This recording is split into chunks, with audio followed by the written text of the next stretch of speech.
Eder McPallister. Pubblico di Eder McPallister, oggi si torna in un posto che dovrebbe essere solo un parco, un viale, un boschetto, un angolo verde come ce ne sono 1000. E invece no. Perché a San Giovanni, a Trieste, quel verde è diventato una data, una ferita, una domanda che non si chiude. 4 anni dopo il ritrovamento del corpo di Liliana Resinovic, c'è chi continua ad arrivare lì con i fiori e con la stessa identica domanda. Chi ha deciso che questa storia potesse restare sospesa all'infinito? Claudio Sterpin, amico intimo di Liliana, nel 4º anniversario del ritrovamento torna a parlare e torna soprattutto a fare quello che fa da tempo: non lasciare che il caso diventi una pratica da scaffale. Nel giorno del ricordo lui porta un fiore e porta anche i dubbi, quelli che non sono più suggestioni, ma un elenco di cose che a detta sua gridano da sole. E qui, pubblico, le sue parole vanno riportate una per una, perché sono il cuore emotivo di questa giornata e, piaccia o no, sono anche benzina su una storia già incendiata. Sterpin dice: 4 anni sono troppi per non aver concluso niente. Poi affonda: vorrei che la procura capisse che più tempo passa, più i colpevoli la fanno franca e chi è stato ammazzato e tutti quelli che le volevano bene stanno soffrendo ancora. E la sensazione, secondo lui, non è quella di un'indagine che corre. La sensazione di tutti noi è che la procura vada avanti a pedine. Non si ferma. Sterpin sostiene che la direzione iniziale dell'inchiesta abbia fatto danni. Hanno voluto trasformare il caso in suicidio. Ci hanno lavorato 1 anno e mezzo per emettere una richiesta d'archiviazione per suicidio. Questo grida vendetta. E aggiunge una promessa che è quasi una dichiarazione di guerra. Io non mi fermerò. Poi rilancia: scriverò al Ministro della Giustizia e al Presidente della Repubblica.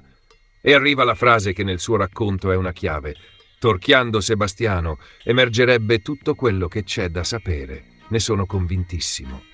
Qui siamo nel punto più delicato, quindi lo diciamo come va detto. È una posizione di Sterpin, attribuita a Sterpin. Perché Sebastiano Visintin, marito di Liliana e oggi indagato per omicidio secondo quanto riportato nelle ricostruzioni più recenti, continua a proclamarsi estraneo ai fatti. Ora facciamo un passo indietro, perché il pubblico deve avere la scena chiara. Liliana Resinovic sparisce la mattina del 14 dicembre 2021. Il suo corpo viene trovato il 5 gennaio 2022 nel parco dell'ex ospedale psichiatrico di San Giovanni. E questo dettaglio, pubblico, è una delle spine. Sulla lapide resta il 5 gennaio, ma c'è chi sostiene che la morte vada collocata al giorno della scomparsa. In particolare, la consulenza attribuita al team della dottoressa Cristina Cattaneo viene indicata come quella che ribalta l'impostazione iniziale e colloca il delitto al 14 dicembre. Dentro questa storia c'è anche il rebus della data, con le prime valutazioni che in passato avevano collocato il decesso a ridosso del ritrovamento e con le ricostruzioni successive che aprono scenari diversi. Nel frattempo il procedimento prosegue a strappi tra perizie, controperizie e richieste di approfondimenti. E proprio sulle analisi, ecco uno degli aggiornamenti che pesano sul calendario. Il deposito della perizia in incidente probatorio su reperti già analizzati, sugli abiti, sui coltelli sequestrati e anche su un bracciale consegnato dal fratello è stato indicato come rinviato, con proroga concessa per la complessità e l'alto numero di reperti fino al 9 marzo. In mezzo a tutto questo, Sterpin ha messo agli atti e nel racconto pubblico anche la sua lettura delle ore precedenti la scomparsa. In una ricostruzione riportata nelle cronache, lui dice di aver pensato che Liliana potesse essere turbata quella mattina e collega il suo stato a un filmato della cena del giorno prima, dove la descrive tesa e preoccupata. Sempre nella stessa ricostruzione emergono anche i messaggi inviati da Sterpin la mattina della scomparsa, in dialetto, in cui chiedeva un segnale, una notizia qualsiasi. E lui spiega quel punto così: si aspettava che lei potesse cambiare idea sul progetto di lasciare il marito.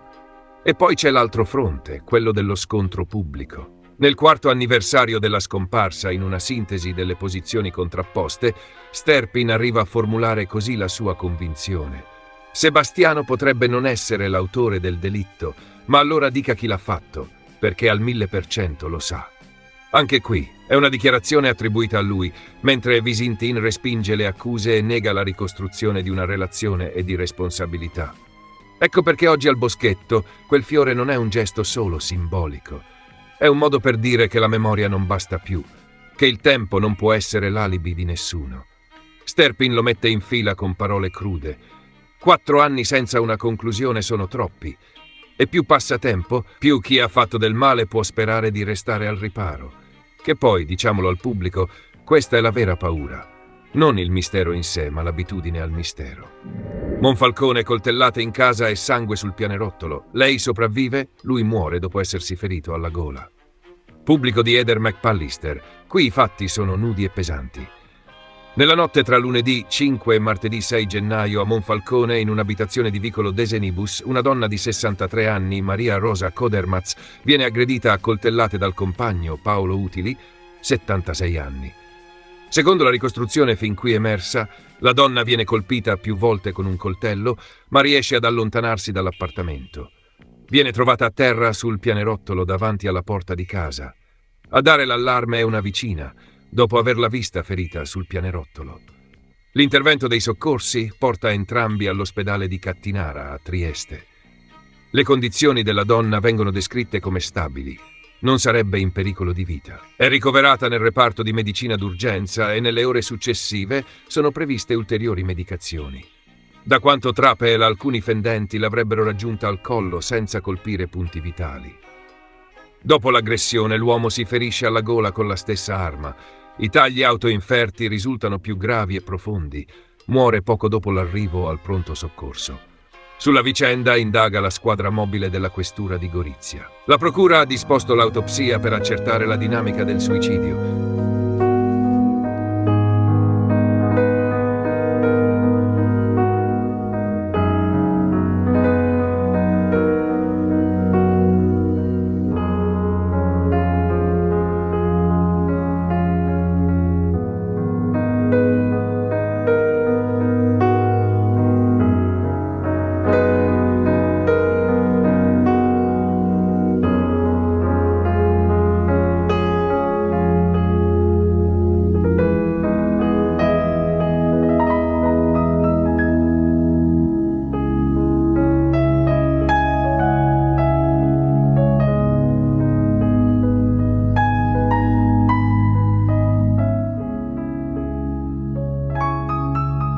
Non dimenticare di iscriverti a questo canale.